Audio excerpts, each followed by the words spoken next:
Hello, everyone. Welcome back to my YouTube channel. My name is Sandy Glaze. I'm a personal transformation and self-development coach. I specialize in emotional and spiritual energies. And I know Brenda and I just did a video yesterday, but I've come across some information that I find very compelling that I wanted to share. And so I thought I'd pop on and just do a short explanation of things today. Before I forget, I always forget to say this. If you like my videos, please share them, get the information out there, like or subscribe. We are up against such a force between good and evil right now that the evil is coming out of the woodwork. And the good news is they're getting sloppy, they're making mistakes, but it's also up to us to recognize the patterns of what evil, how they operate and how they use the system to hide behind. And this is what I want to talk about today. So I know I've shared this before. There's a new chart out called the conspiracy chart, but what I've recently learned is the young woman who created this chart, her name is Abby Richards. I think she's 16 years old, and I watched a video, I think it was posted on Telegram yesterday, and basically what they're summarizing with this video, that if you believe the narrative, you're grounded in reality. If you ask any questions, you're detached from reality. So I find this quite amusing, actually. So what the mental health community is now using is a 16-year-old girl to hide behind, because none of them have the balls to stand up and say that they realize that we're catching on to the game. And what this young woman, what this chart and her video screamed out to me, I'm going to play her video, a little bit of her video for you as well. This is a great one here. Abby Richards,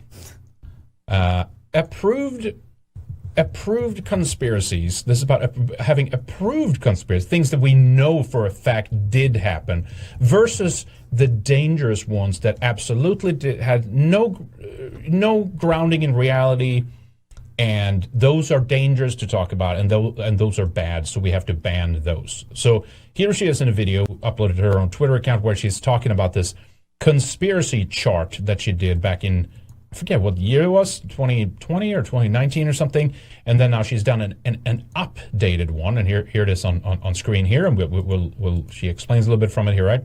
But it goes from, it's an upside down pyramid, as you can see there, and it goes from the bottom there, where that's grounded in reality. This little girl tells us here, right? These are okay. No, that happened. Watergate, of course, because that was Nixon. That absolutely happened, right? MK Ultra, yeah, okay, that we had to, that we have to recognize that happened. Then she has a speculation line in the conspiracy chart with UFOs and stuff, and then apparently all of a sudden she has decided for us that then leaving the reality is all these other, crazy things that might or might not have happened. But the point is, she's the referee here. She's the arbiter of truth or not. She definitely know these things, right? So if the Titanic, for example, totally wasn't switched out with the Lusitania, there was totally not an insurance thing on that vessel. There was totally not the right type of people that they wanted to go down on that. But there was totally not the right people that were tipped off during the Titanic thing, right? So they knew that they shouldn't show up that day, kind of like 9/11 and stuff. Some of those kinds of things, right? Then full-on reality denial. It's if you believe that 5G for any way is bad for you. Soy boys. You can't talk about soy boys. That COVID is a bioweapon, chemtrails, all these kinds of things, right? And it's irrelevant kind of what you think of all these, categories there. The point is, she's the arbiter of this. She's looked into all of these for us. Every single one. There's no hoax in global warming, as we can see that. There's no cultural Marxism. No, absolutely not. And then George we have Soros, he's a saint. The final level here of the what she calls the anti-Semitic point of return. That at the top of the reversed pyramid, obviously, is anti-Semitism. Obviously. So here she is. We'll talk more about this in a moment here. They're just stupid when they don't understand this, and people who work in the system. But some are not intentionally complicit, some are, and some are guilty. Carla Homolka had battered wife syndrome. Peter Jaffe of the Center for Research and Education on Violence Against Women and Children said she had battered wife syndrome. So that is not must not be a conspiracy. 70% of children are human trafficked in Canada, have connections to Children's Aid Society, and the number is 80% in the United States. That must not be a conspiracy then. Universities recruit sex offenders for Frosh Week, and that's when they do the sex rituals and sacrifice the virgins when they get them drunk, and then they're raped.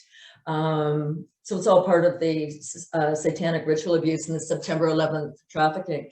So why I'm saying all this, so that chart in itself reminded me of Greta Thunberg.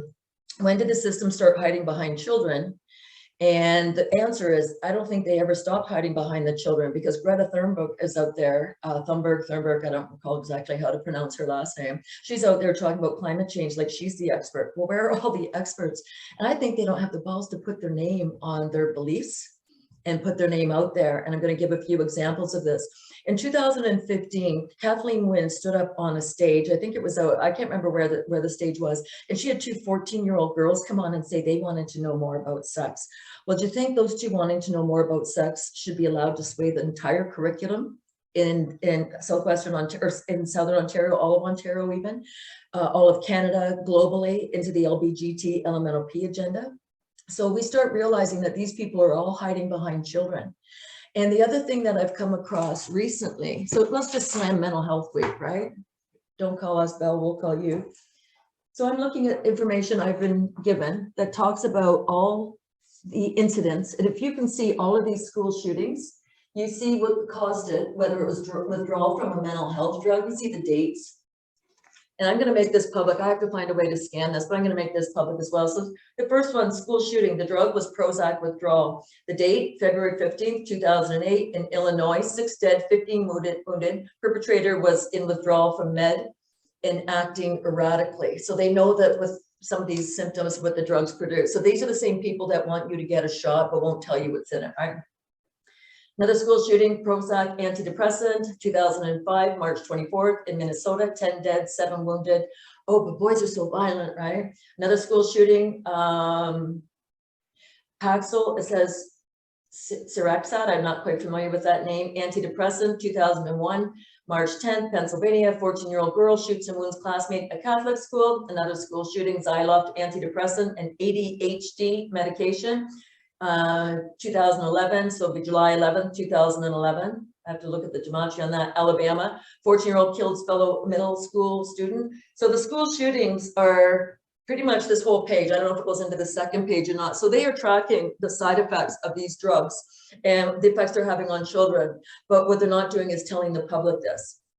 So that takes me to another point. So they're hiding behind the children. Well, a few things that I've noticed over the years is different information is coming out. So back in 2010, there was a think tank at the University of Western Ontario confronting the many faces of child sex abuse. And basically they drew the conclusion that no one over 35 is a sex offender in the school system. Well, I think this is the very last document that I've seen where all the participants put their contact information in here so I could send them emails, right? So what they've done since then is they no longer put their name on any of the reports. So they've created the Combating the Action Plan for Human Trafficking. There's only one MP's name on that, and that is Joyce Smith. And this is by design, so none of them can be held responsible for what they're putting out there. So there's another one when we're looking at this, the nouns in the schools. So this is what somebody has shared with me. The gender identity pronouns. And this was a student who was in the social justice program, and she was quite upset because she didn't believe in these pronouns. And what turns out to be so interesting about it is when you look at it, when I was looking at it, so this is just page 1, there's 2 more pages. When you look at this, there's a footnote that talks about sexuality and how to treat trans and how to deal with the incidents that they're trying to promote. But there's no author on these documents, and the university professor who handed them out didn't even put her name on these documents. So we start to realize that there's a bit of a nefarious agenda here with all of these information sharing and trying to control the public, but it's our job not to be duped. So I gave 3 examples where they're hiding behind the girls. Greta Thunberg, this Abby Richards, and then the girls in the sex ed curriculum standing up. So that was the first I had heard of it. If I had known that was the game, if I was in that audience, the first thing I would have said is, where are your mothers? We're going to have a chat with them. But so we have 2 14-year-old girls who are responsible for bringing in the sex ed. So none of the politicians are responsible for this. So I hope people can, everybody seems to be impressed with empirical evidence, which means you seem to have to need proof for things. But what's really interesting, if we can't future pace empirical evidence, how do you ever get ahead of a problem? And with all this sexualizing the children, how long is it going to be before somebody acts out on another child and we start sexualizing the younger generations, if that's not already happening? Who's going to be responsible for that? Oh, children just want to have sex younger and younger nowadays. This is how cowardly the mental health industry is.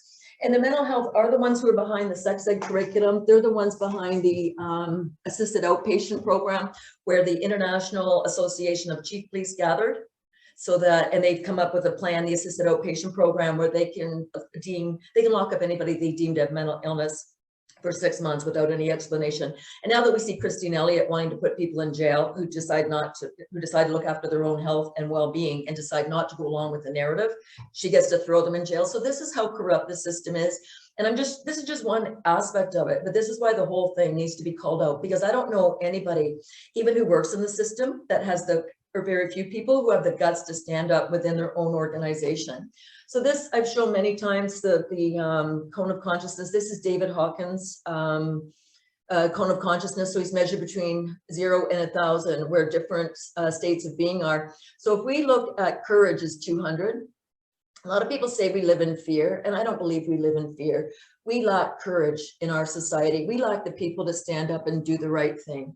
And this is going to come back and bite some people, but others of us are going to rewrite this, because we know now we cannot trust the chiefs of police. They will lock you up. And that means they will throw any of their people under the bus, because they do not teach the public about mental health. They do not teach police about mental health. So this is the tempo, police interactions. A report towards improving interactions between police and people living with mental health problems. Well, if we stop fucking them, maybe they wouldn't have problems to the degree that they have. And when I say this, again, this is Kathleen Wynn's It's Never Okay, an action plan to stop sexual violence and harassment, March 2015. And when you look at her page 31, she says consequences of sexual assault can include personal self-injury, sexually transmitted disease and unwanted pregnancy. Mental health consequences can be severe and long-term, if you couldn't imagine, including anxiety, panic attacks, eating disorders, substance abuse, depression, and other mental health problems. So we live in a society that sexually assaults their own people, and the individuals who work in these areas either don't know it, they're too stupid, they're complicit, or they're one of them, and I don't care. We need a better system. And this is what I was talking about, the professor from University of Toronto, James Cantor. Is pedophilia a sexual orientation? These guys are flaunting it right in our face that they're trying to sexualize a population because it traumatizes them. So going back, I know this might be a little heavy for a Saturday, but going back to what I started talking about. So now they're hiding behind Appy Richards because the mental health industry doesn't have the balls to stand up and say what their nefarious agenda is. They need people to be traumatized so that they have an occupation. And it is as sick and as simple as that. So the question is, where are all the backstops and the checks and the measures to be able to see this, to make sure that the system doesn't get away with it? And quite often, survivors of sexual abuse have told me, they tell them, your secrets will make you sick, talk about it. So that's what I'd like to finish with the mental health industry. You're behind the pedophilia, you're behind all of the medications that are causing school shootings, depression, anxiety. Do people lose their psyche, lose their equilibrium and sense of right and wrong? You're behind all of this. You're behind the International Association of Chief Police locking people up for who are deemed to have mental health issues. You're also, if you have not come forward and pointed out the psychological impacts of a lockdown and what it's doing to people and how many people are killing themselves, you are the cancer. And I think it's time that we understand that people are sick of this. And we're calling you out, because there's nobody more qualified to be human than each and every one of us. When we understand how powerful we are, we understand how to use our hearts, which are commander in chief, to bring on our mental capacities and all of our, like the clairescence and all the extrasensory perceptions, and how we all bring this together to step into our power. We don't need you anymore. You've caused more harm than good. And I just want to say, have a nice day. And remember, your secrets will make you sick.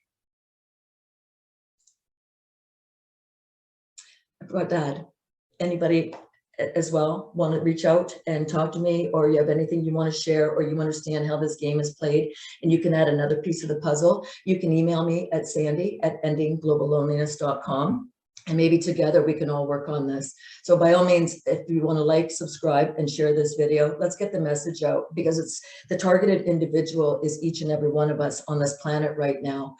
But we have to understand the games they play and how they hide within the system itself. So everyone have a great weekend, and we'll talk soon.